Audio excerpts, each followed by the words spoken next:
Draft night is merely a couple of days away, folks, but I'm telling you this right now, fans might have to get ready for a curveball from Brad Holmes, and it's not exactly going to be a pleasant experience for some to hear, but we're going to talk about it, so stay tuned. What are we? What makes us what we are and what we're going to be? It's grit. It's what we started with last year, guys. Doesn't matter if you have one ass cheek and 3 toes. I will beat your ass. Can definitely compete with the big dogs. 10-5 end zone touchdown Detroit Lions. You guys are unbelievable, man. I'm telling you. We are driven by Detroit. Hello, Detroit Lions friends, fans, and family members. Welcome on back to yet another episode of MCM Motor City Mania. I'm your host, David T. Pike. And as always, we're diving on in. So, as we all know, folks, the draft for 2025 is merely a few days away. And much like any year, whenever the draft is occurring, there is both great anticipation and there's also intense anxiety over who teams are going to select to become their next rookie class. Happens every stinking year. For some teams it's more, some teams it's less. But for Lions fans, this year there is a heightened amount of both of these feelings. Many fans are expecting that Holmes will use the Lions' first round pick this year to draft an edge rusher and put him opposite of edge rusher Aiden Hutchinson. And all conventional wisdom would point to that very conclusion. In fact, for many people, for the Lions to draft anything other than an edge rusher with their first pick would be absolutely unthinkable. Now, there are a few that think the Lions might consider drafting something like a guard to help solidify the interior of the offensive line. I have heard it. But I would be willing to bet that more than 90% of the Lions fans that were to be asked this question would say that they expect that Holmes is going to draft an edge rusher with the first round pick. However, Holmes has been known in the past to drop hints at what he might potentially consider doing or pursuing in the draft. They're not like these huge hints. They're not like telegraphing, but Holmes has been known to kind of drop little breadcrumbs and give people something to potentially think on before the draft starts. Now, sometimes Holmes will follow through on these hints. Other times it appears it might have been a smokescreen to misguide teams, or, maybe he actually fully intended to follow through on it, but he couldn't make it work. He couldn't actually, he couldn't actually make something happen to follow through with that perceived hint. However, most of the time, it is usually when these hints are brought out that it's regarding what the Lions might do in terms of drafting a specific type of player. However, for Holmes' hint this year, it's not about what type of player he's likely to draft, but rather it is on a type of player that he isn't going to pursue simply because it's a perceived need. Holmes specifically stated this very recently. He said, I think you can get in trouble chasing needs sometimes, and then you're depending on a rookie. You do the best you can, but nobody has a crystal ball. So it can be tough. It can be a tough world to live in. It's why I've been more than just get a best player.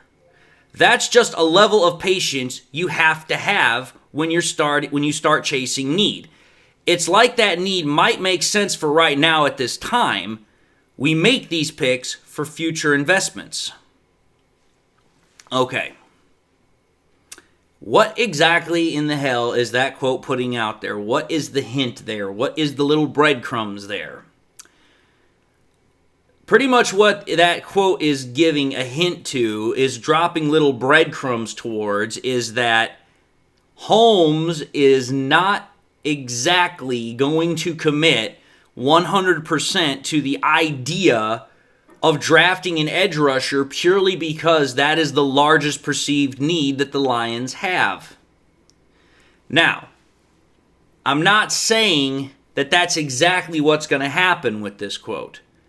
However, though, I also am not going to say that he isn't considering at least the possibility that an edge rusher is not in the team's current plans for drafting in the first round. Because we have to understand something here, folks. Holmes has made his living, and he's built this team on the basis of drafting players that the Lions either believe can be either instant impact players or that they believe will be good investment pieces if given time to develop and grow. And I would say this, for the most part, I would say 75 to 80% of the time, that draft strategy has really worked out well for the Lions.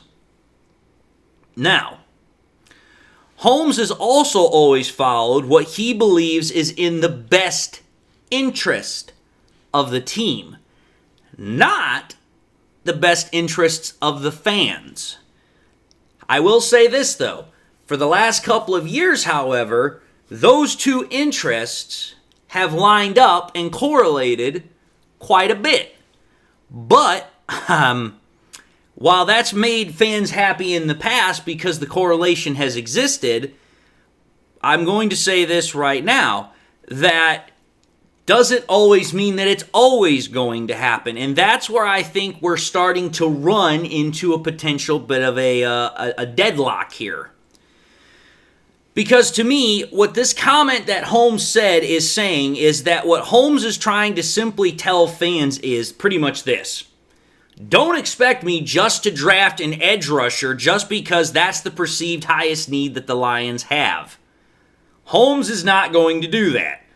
Holmes is going to consider who is the best player at the pick that he's picking. That is what Holmes is saying. I'm not going to draft a player at a position of need just because, hey, they're the best player at that position. Holmes is going to look at the whole board, and he's going to say, okay, this is the pick I have. Who's the best player overall at that pick? And then from there, he's going to make his decision, whether it's drafting a player, whether it's trading a pick, who knows? Now, I can't say whether or not the Lions are actually going to take a player at pick number 28. I also can't say whether or not the Lions are going to potentially try to trade. And I'm not just talking about trading up, I'm also talking about trading down. Because I'm telling you this right now, the draft is a very volatile place where trades can happen at the drop of a hat. And Holmes could decide to trade up, down, or he could decide to stay where he's at. There's no way of knowing until we actually get to draft night. But I'm telling you this right now. There are a couple of indicators that already tell me that once we get to draft night, we're probably going to be in for something rather interesting to watch. Excuse me. Because I'm going to say this right now.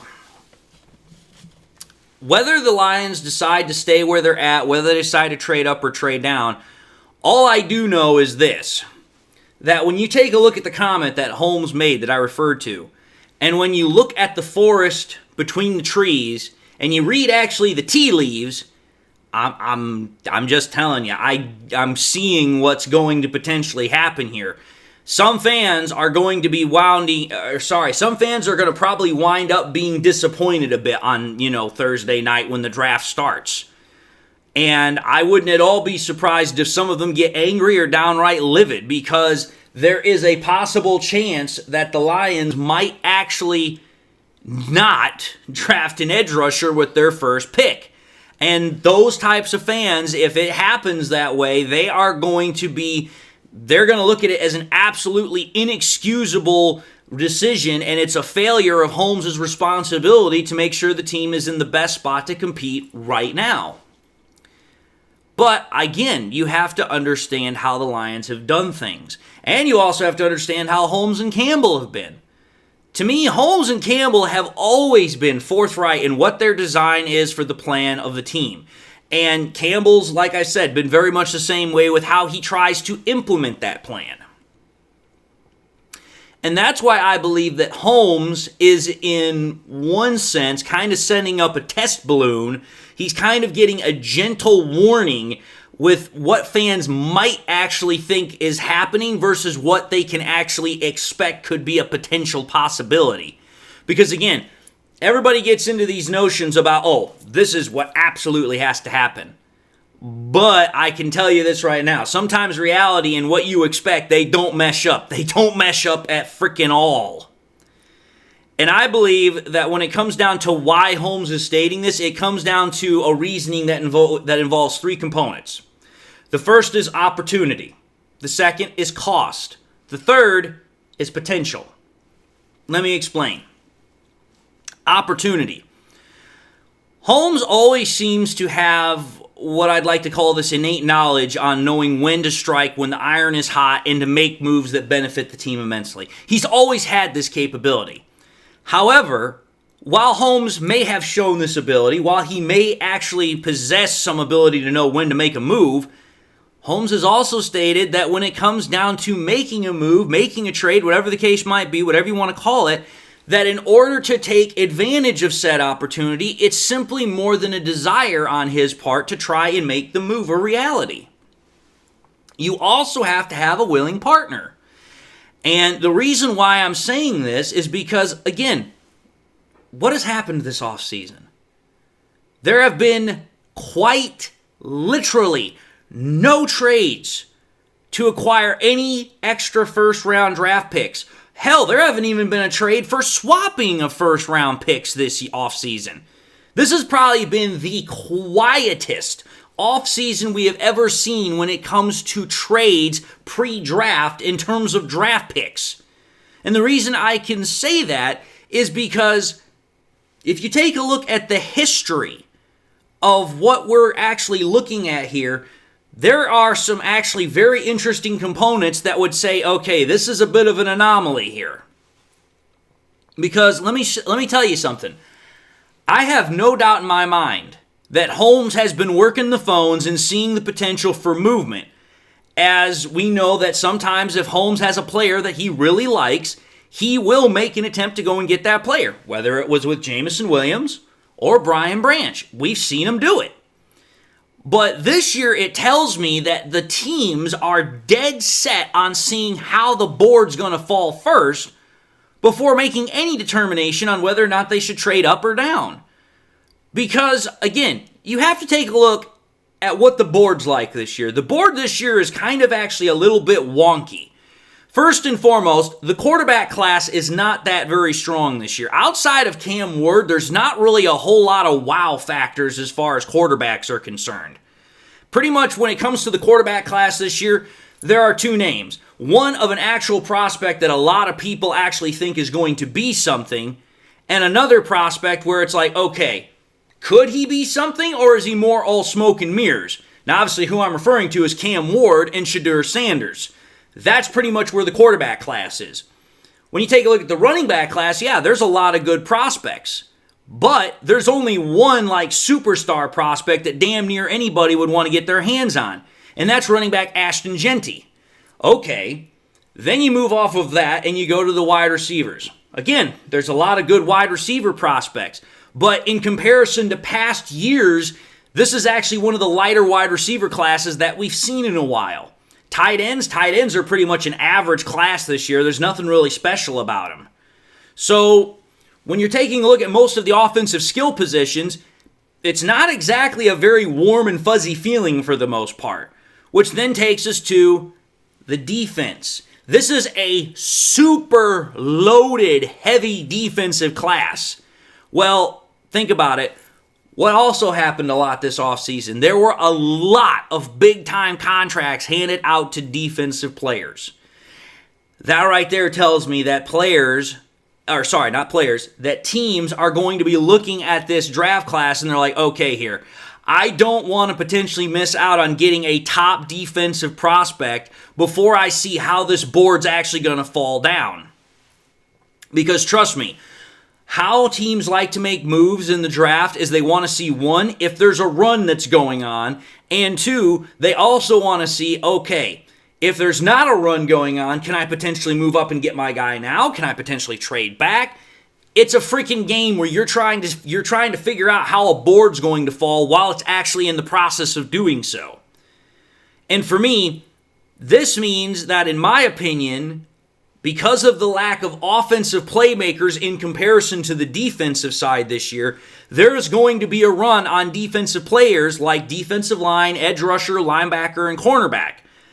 And this is where the Lions are likely going to run into a problem about trying to find a trade partner. Because teams, I'm just going to simply say it, before the draft even happens, they already place a high precedence on their picks. They're not just going to trade them away for nothing. But if all of a sudden they start realizing that there's a run on defensive talent, it's going to be damn near impossible to try and find a trade partner that's going to be willing to trade back to pick number 28 without some type of a significant trade package. So opportunity, that's part of the equation. Now, part two of that is cost. This reason builds directly off of the first one. While the Lions might greatly desire the ability to move up and get a top-notch edge rusher or a top-notch player, whatever the case is, the issue is that, again, as I already kind of highlighted above in the previous text that we were just talking about, which was opportunity. The same issue is that there's been no movement for trades really this offseason. And that is a huge outlier. Because I just want to point this out here for y'all. Typically, we usually have at least one trade pre-draft where some team of some type is swapping or gaining an extra first-round pick, or just getting one in the first place. But think about this. Not only have we not seen any trades for picks in general, we haven't seen any trades for top-notch, defensive players either. Like, it has been a very, very dry offseason when it's come to this whole concept of making trades for players or for top-notch picks. In fact, let me just point this out here for you. If you take a look at 2024, 2023, and 2022, there have been trades like this that have happened. In 2024, there was one pre-draft trade that had a first-round pick in it, and that was when the Vikings traded a 2024 second-round draft pick and a sixth-round draft pick, along with another second-round draft pick in 2025, to acquire an extra first-round draft pick, along with a seventh-round draft pick. So, okay, that was one, and that happened last year. You then go to 2023, there were two of these trades that occurred. One of them was when the Bears made a massive bundle, made out like bandits, when they traded with the Panthers for the Panthers to acquire the number 1 overall draft pick, which they used to get Bryce Young. I mean, for crying out loud, the Bears got a first and a second in 2023. Then they got a first in 2024. And on top of that, they also got a second in 2025 with wide receiver DJ Moore. I mean, they made out like freaking bandits on that trade. The other trade, obviously, was when the Jets made the trade with the Packers to get Aaron Rodgers. Okay, in that trade package, the Jets swapped their first with the Packers first, and they got a fifth in 2023 along with Rodgers. The Packers got a second and sixth 2023 draft pick, and then they also got a conditional second-round pick for 2024, which was based upon Rodgers' playing time, which obviously we know that didn't happen. Now, that's 2023 and 2024. When you go to 2025, that was also an anomaly because of just how many of those trades were happening. There were 5 trades that offseason, which saw a grand total of 11 first-round picks that were being traded between those 5 transactions. 2 of those trades that I'm talking about were for high-profile quarterbacks, when the Browns traded for Watson and when the Broncos traded for Wilson. 2 more were the trading of high-profile wide receivers when the Raiders traded for Devontae Adams and the Dolphins traded for Tyreek Hill. And then the last one was a straight-up trade between the Saints and the Eagles, where the Saints got 2 first-round picks in 2022, while the Eagles got a first in 2022, and they got a first in 2023 along with some other picks. But think about that. Over the last 3 years, so over that time frame, we've seen 8 of these trades, and a huge amount of them happening in 2022. But so far this year, we have not seen 1 of those trades. When you have an anomaly like that, that's something you need to pay attention to. When you're not seeing any movement, that's typically for a reason. And the point is, Holmes would have to make some sort of a massive package deal in where he could trade up into a position where he could really make a splash. And the reason is that, again, during the pre-draft period, picks are obviously going to be viewed higher because, GMs don't know exactly how the board's going to fall. So they're kind of taking a gamble, if you will, on what player that they would want is either not going to be at the spot that they think he's going to be, or maybe he's going to be there later, but still, it's a gamble. Or they're viewing that the fact that, hey, if they're trading away their pick to get another player, that somehow that player they're acquiring is going to be worth more than what they could have gotten at the pick they had. But again, we're not seeing anything like that happening right now. Hell, the perfect example I can think of is how right now the Bengals have had their door open to potentially trade Trey Hendrickson. But they're not willing to trade him for anything less than a first-round pick, and ain't nobody biting. That right there is a huge indicator because Trey Hendrickson, even though he's 30 years old, he's still a very valuable piece. He's still a very valuable commodity. But nobody's willing to do any business right now about it because they're like, do I really want to trade away a first-round pick when I haven't even seen how the board's going to fall out with this draft that we've got coming up, which is a super heavy defensive draft? So yeah, that right there is a big problem. But also, you have to consider that sometimes if you make trades like that, like the Browns and the Broncos did for Russell Wilson and Deshaun Watson, it can burn you oh so bad. Because think about it, had the Browns or the Broncos kept their picks, they would not have been in a position where they were, where they had to swallow these massive quarterback contracts and give up all this draft capital. The Broncos at least were able to somehow fix that by getting Bo Nix. The Browns, they still haven't even figured out how to get out of that freaking, albatross of a contract. So for Holmes, he's taking a look at all this, and he's like, okay, I don't want to be one of those types of persons where all of a sudden I feel like I have to pigeonhole myself into one of these situations just to go after and chase a need, to chase a position. Because again, when you do that, when you make a trade and now you've put all of this expectation on that pick, remember what Holmes said? He said, I think you can get in trouble chasing needs sometimes. And then you're depending on a rookie. Let's just call for what it is, folks. First round draft pick rookies, they've already got an immense amount of expectations on them just when they're drafted where they are.